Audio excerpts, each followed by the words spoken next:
The invisible trigger. You're doing fine, not exceptional, not failing, just fine. Then you open your phone and something shifts. A post, a name, a life update, and without asking you, your mind places you next to it. Suddenly, fine becomes behind.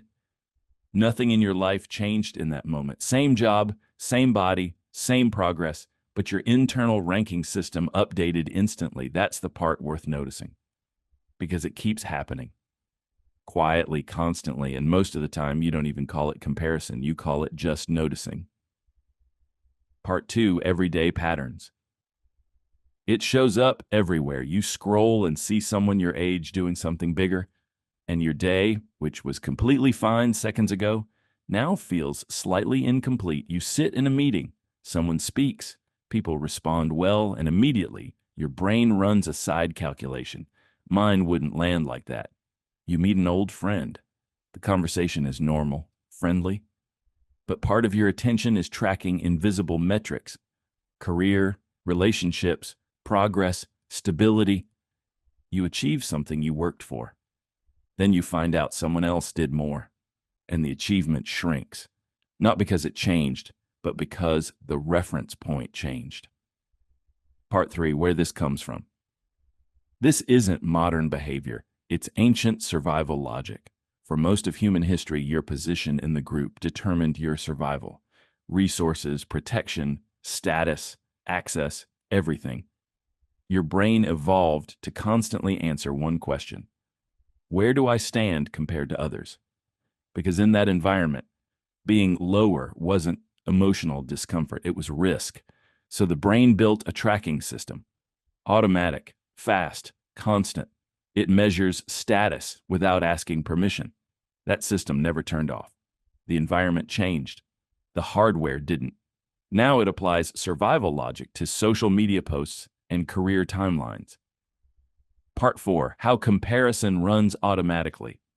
Your brain doesn't evaluate life in isolation. It rarely asks, am I doing well? It asks, am I doing well compared to them? That's social comparison.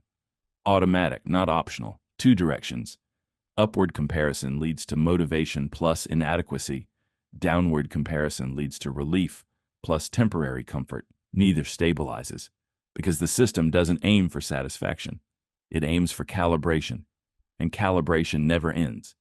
There's always a new reference point. You don't reach enough. You just move the benchmark.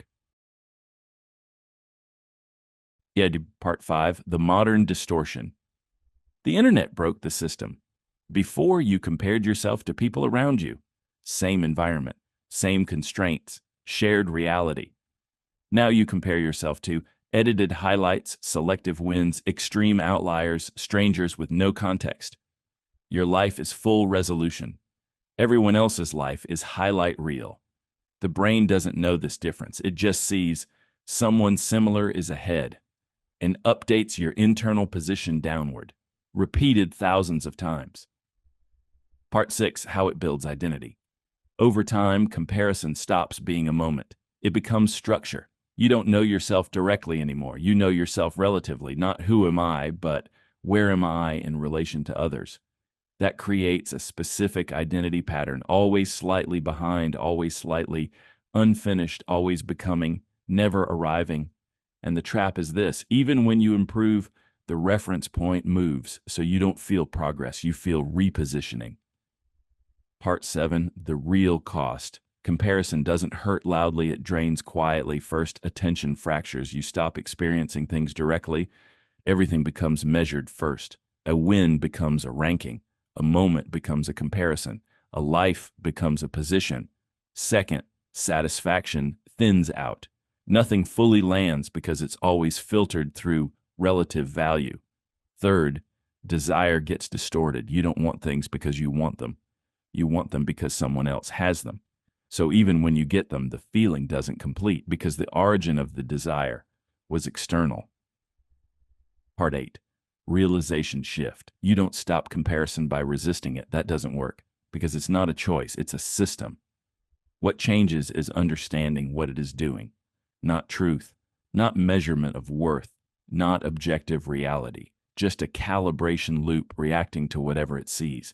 And what it sees today is distorted, curated lives, extreme success, samples, missing context, invisible struggles. So the feeling it produces, I am behind, is not a conclusion. It's an output, not something to obey, something to observe. Part 9, breaking the illusion. The brain will keep comparing. That part doesn't stop. But something shifts when you stop treating the result as truth, because you're not actually behind anything real. You're just being measured against curated highlights, irrelevant people, shifting benchmarks, incomplete data. There is no final position where comparison stops, because comparison was never designed to end. It was designed to keep you moving. But movement is not the same as meaning. And being less than someone else is not a real category of existence. It only feels real when you forget what the system is doing.